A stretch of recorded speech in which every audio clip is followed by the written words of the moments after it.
My first guest tonight, of course, is currently starring in the #1 film in the country, Save the Last Dance, and can also be seen in State and Maine. She's very busy these days. Please welcome Julia Stiles.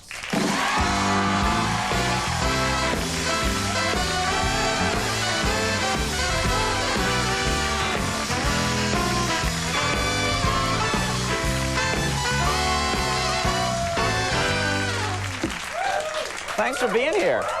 Thanks for having me. This is so exciting. This is very cool because everybody, you know, Castaway's been the #1 movie. It looked unbeatable, and people were excited about your film. But then Monday, everyone gets the results, and it turns out that your movie is now the #1 movie in the country. That's a neat thing. Yeah, it's really exciting. It's like unbelievable. I think I'm kind of in denial. I feel like something more should happen. Like I should walk around with a shirt that says $27 million on it or something. Yeah, don't walk around New York with a shirt that says $27 million. Yeah. Do you have that on you? So this is very cool. The movie did financially. It made a lot of money. Yeah, I'm really People really like the movie. Yeah.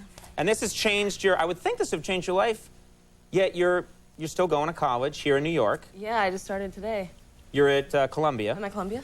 You're at Columbia, and has this changed? Are you still on the meal plan at Columbia? Are you gonna stay on the meal plan or just start going to restaurants? No, you have to be on the meal plan when you're a freshman, and I feel like I don't really want to waste my money on going out to eat, so I still eat in the dining hall. And how's the food up there at Columbia? Oh God, well, like the hairy mole women, you know, they serve your food, and it's very, and like with the moles and the little. Wait, their moles can move? Yeah. Well, they have those like. Come here, Julia Stiles.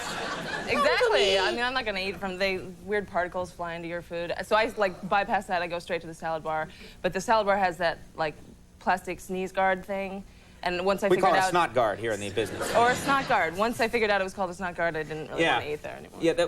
So what do you do? I mean, you do eat... I think the problem is, I remember when I was at college, it's the same thing when you're in the Army. Not that I did time there, but whenever they're cooking for like 9,000 people, it's gross. Nothing that they make for 9,000 people can be that good. It's apple dumplings for 9,000, and they have giant machines cranking them out, and everything's a gray paste when it's made for 9,000 people. It's absolutely disgusting. It's not even like real food. It's like Martian weird dried food. I don't know. It's gross. Well, I wouldn't go back to the cafeteria now that you've done this TV show.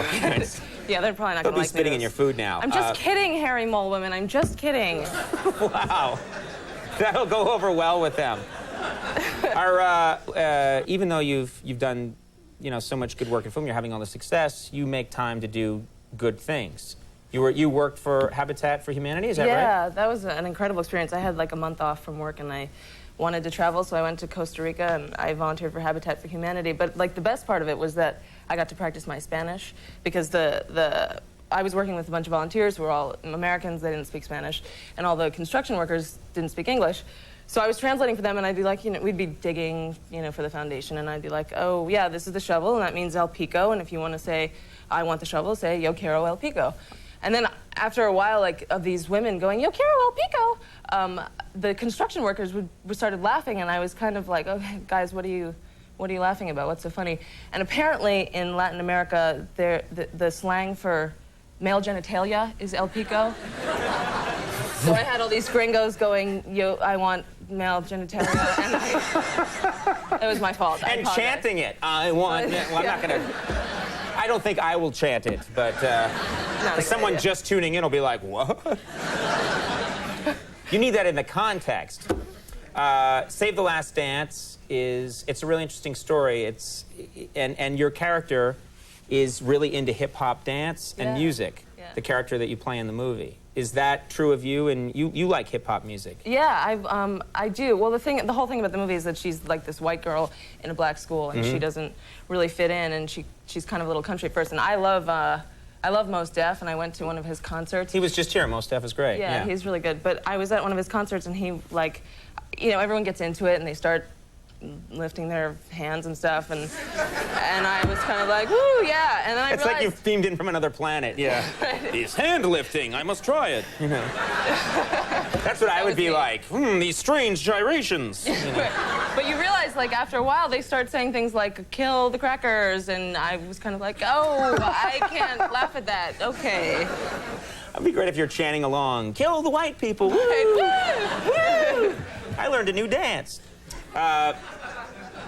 Save the Last Dance is what, I don't want to tell too much of the story, but we have a clip here from the movie, and people should know the context of what's happening. Well, this is the first time. I actually play a ballet dancer who's very country, and she moves to the inner city of Chicago, and this is the first time she's gone to a club, and she's trying to act cool and learn how to dance, and you'll see. Okay, this is her first attempt at this then. All right, let's take a look at this clip from Save the Last Dance.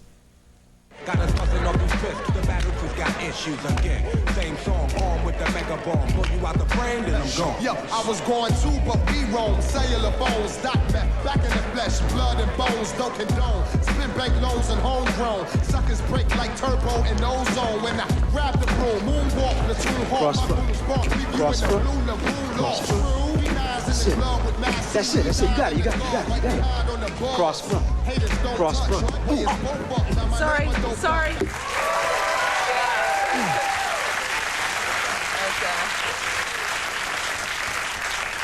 I don't really dance like that. You don't really headbutt when you dance? No, I'm more smooth than that, I swear. Yeah. It's called the Jeff Van Gundy here in New York. It's just like, we were at... He's doing it now. So in this movie, you are the only white girl that comes to this black school, is that right? Yeah, and doesn't really fit in, you know. And you had that experience in real life, right? Yeah, well, I was younger. My junior high school was this magnet school in Manhattan where they bring kids from all over the city. But I was like the only white girl there. I was mostly black and Latino, and I was so pathetic. Like, I just really tried too hard to be a homegirl. They called me Blondini. And like the great Blondini. The great Blondini. And yeah. I had those door knocker earrings, the big gold earrings that all the homegirls wear. And NWA was really big at the time, so I asked my parents to get an LA Raiders hat for me. You were walking around with an NWA hat. Yeah, and I was 12 years old, basically. I'll just blend in with this NWA hat. What's up, homies? And I even had a Puerto Rican accent for a while. You adopted a Puerto Rican accent. I adopted a Puerto Rican accent, and I came home for Christmas, and my grandmother was like, "When did you become Puerto Rican, Julia?" When did this all happen? You know. You were like, come see an NWA concert with me, Grandma. Right. You've got to just relax, chill out a little bit. Chill out a little bit, Grandma. Yeah, no, I've never attempted to wear those kind of hats, you know. You should, it would look good on you. Yeah, right, I'm just the whitest man there is on the planet. And it's just like, that's what I am. There's no escaping that. It worked for me, except for the whole white thing. Except for that small, Save the Last Dance and State of Maine are in theaters now, and congratulations. Thank Things you. are going great for you. Thank you. Yeah, come on back sometime. Julia Stiles, everybody.